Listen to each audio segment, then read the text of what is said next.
Hello friends, welcome back to Mamun স্টাজ কিচেনে। আজ আমি বানাবো পনিরের একটা রেসিপি, পনির বাটার মশলা।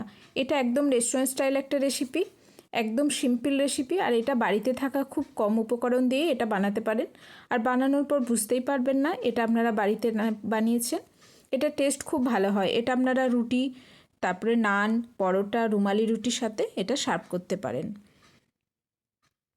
পনির বাটার মশলা বানানোর জন্য নিয়েছি 300 গ্রাম পনির। এবার এটা আমি একটা ছুরির সাহায্যে কেটে নেব। আমি এখানে চৌকো চৌকো করে কেটে নিচ্ছি, আপনারা যেমন ইচ্ছা শেপ দিতে পারেন। এবার পনিরটা কোটিং করার জন্য এখানে দিয়ে দেব পরিমাণ মতো নুন ও দেব পরিমাণ মতো হলুদ।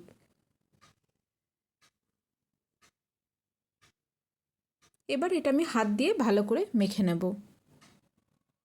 আর পনিরটা যদি ফ্রাই করতে না চান তাহলে ডাইরেক্ট গ্রেভিতেও দিতে পারেন। এদিকে একটা মিক্সিং জার নিয়ে নিয়েছি। এবার এখানে আমি দিয়ে দেব চৌকো করে কেটে রাখা কুচনো একটা বড় সাইজের পেঁয়াজ, আর দেব 2 ইঞ্চ আদা, আর 5 থেকে 6 কোয়া রসুন, আর দেব একটা কাঁচা লঙ্কা, আর দেব দুটো মিডিয়াম সাইজের টমেটো কুচি। এখানে টমেটোর পরিমাণটা একটু বেশি দিতে হবে। আর এখানে আমি 12 থেকে 13টা কাজু ভিজিয়ে রেখেছিলাম 15 মিনিটের জন্য। এবার জলটা ফেলে ওই কাজুগুলো গ্রাইন্ডিং জারে দিয়ে দেব, এবং সমস্ত মশলাটা আমি জল না দিয়ে একটা ফাইন পেস্ট বানিয়ে নেব। দেখুন আমার ফাইন পেস্ট তৈরি হয়ে গেছে। এবার বাটার মশলা বানানোর জন্য পেস্টটা আমি একটা ছাঁকনির সাহায্যে ছেঁকে নেব, যাতে গ্রেভিটা স্মুথ আর সিল্কি হয়। আমরা রেস্টুরেন্টে যে গ্রেভিটা খাই একদম খুব শাইনি থাকে, কারণ মশলাটা পেস্ট করার পর সেটা ছেঁকে নেওয়া হয়। এটা আমি আস্তে আস্তে ছেঁকে নেব। ছেঁকে নিলে টমেটোর খোসা বিষ সমস্ত বেরিয়ে যায়, একদম একটা স্মুথ পেস্ট রেডি হয়। এদিকে পনিরটা স্যালো ফ্রাই করার জন্য তেল গরম করে তাতে আমি পনিরগুলো দিয়ে দিয়েছি। আর এটা মিডিয়াম ফ্লেমে দুদিকেই 1 মিনিটের জন্য ফ্রাই করে নেব। পনিরটা আমি বেশিক্ষণ ভাজবো না, তাহলে পনিরটা আমার শক্ত হয়ে যাবে। হয়ে গেছে পনির ফ্রাই করা আমার। এবার প্যান থেকে একটা বলে পনিরগুলো আমি তুলে নেব। দেখুন পনির ভাজার পর কালারটা কত সুন্দর এসছে। এবার এটা আমি তুলে নেব।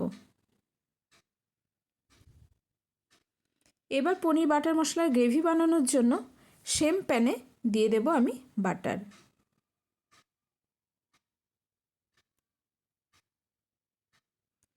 বাটারটা অল্প মেল্ট হলেই এখানে দিয়ে দেব কয়েক টুকরো গোটা গরম মশলা।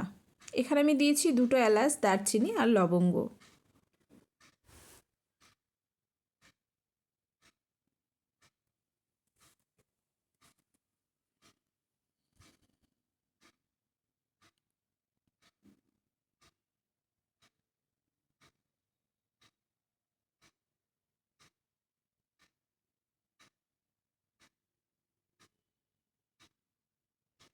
গরম মশলা থেকে সুন্দর স্মেল বেরোলে এখানে আমি দিয়ে দেব হলুদ,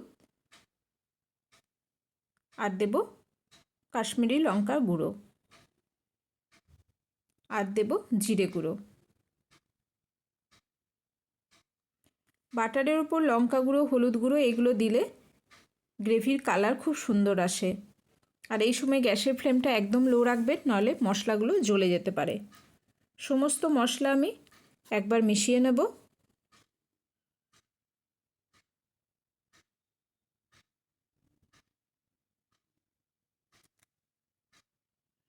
এবার আমি যে পেস্টটা ছেঁকে রেখেছিলাম, রেডি করেছিলাম, সেটা এখানে ঢেলে দেব।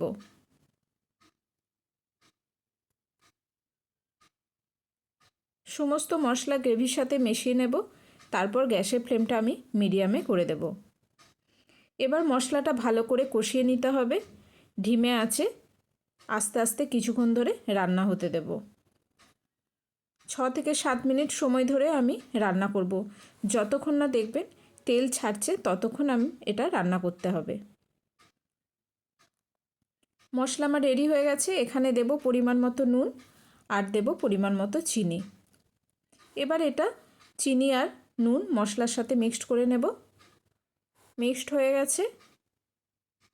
এবার এখানে আমি দিয়ে দেব পরিমাণ মতো জল। জলটা দিয়েও আবার খুন্তি দিয়ে ভালো করে মিশিয়ে নিতে হবে।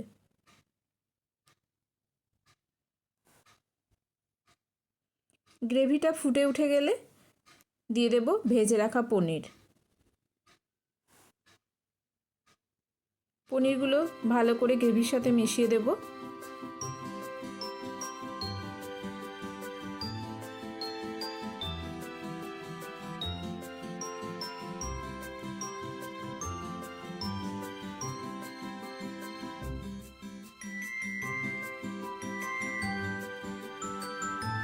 এবার এখানে আমি দিয়ে দেব 1 থেকে 2 চামচ ফ্রেশ ক্রিম।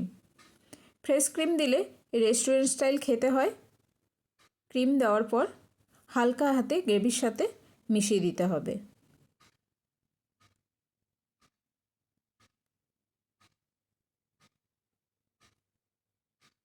এবার আমি 4 থেকে 5 মিনিট ঢাকা দিয়ে এটা ফুটতে দেব।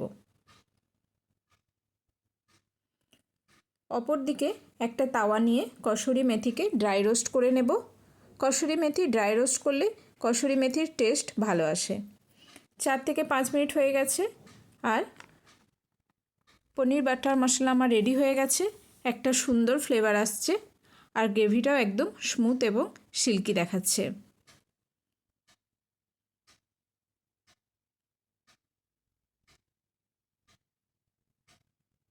এবার এখানে আমি অ্যাড করে দেব কসুরি মেথি। এটা আমি হাতে করে নিয়ে একটু ক্র্যাশ করে দেব যাতে কসুরি মেথি দেখা না যায় এবং সুন্দরভাবে গ্রেভির সাথে মিশে যায়।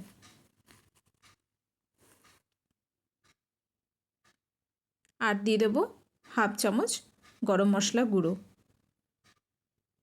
আর একদম শেষে দেব কিছুটা বাটার।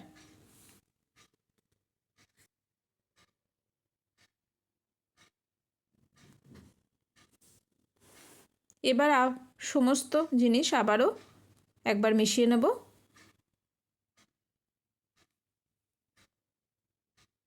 মেশানো হয়ে গেলে এবার একটা ঢাকনা দিয়ে একটা স্ট্যান্ডিং টাইম দেব। একটা ঢাকনা লাগিয়ে দেব। 10 থেকে 15 সেকেন্ড আমি এটা রাখবো। 10 থেকে 15 সেকেন্ড পর ঢাকনা খুলে নিলাম আর পনির বাটার মশলা আমার রেডি হয়ে গেছে। দেখুন কি সুন্দর কালার এসছে আর গ্রেভিটাও খুব সুন্দর সিল্কি আর স্মুথ দেখাচ্ছে।